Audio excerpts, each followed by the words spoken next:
The defendant shouted loudly in court, trying to portray himself as mentally unstable. This is 24-year-old Rukim Michner, who was charged with kidnapping and 2 counts of sexual assault. 4.5 years ago, a woman was riding her bicycle in Jacksonville's 5 Points community when she was dragged behind a building and assaulted by 3 men. At the time, DNA samples did not match anyone in the existing criminal databases, and the case went cold. It wasn't until 4 years later that the National DNA Database linked the sample to 20-year-old Stanley Armitage, who had recently pleaded guilty to an unrelated offense in Oregon. During questioning, Armitage confessed to his involvement and identified 2 other suspects, Rukim Michner and 19-year-old Martin King. Armitage and King were then charged and held without bond. Today, during a routine hearing before Judge Charles Coffin, Michner suddenly lost control of his emotions, shouting, "Leave!" Even his own attorney was visibly shocked.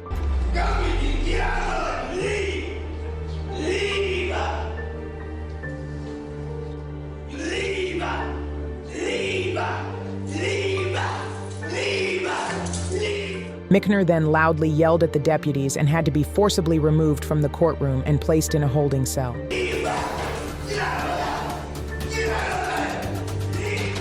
After evaluation, Michner was found mentally unfit to stand trial and was sent to a psychiatric facility for treatment. Following his treatment, the case resumed. 6.5 years later, Michner pleaded guilty and was sentenced to 25 years in prison plus 10 years of sex offender probation supervision. Armitage also pleaded guilty and was sentenced to 23 years in prison with 10 years of sex offender probation. Martin King accepted a plea deal and was convicted only of aggravated assault, for which he was sentenced to 7 years in prison and was released in 2020. What do you think? Share your thoughts in the comments.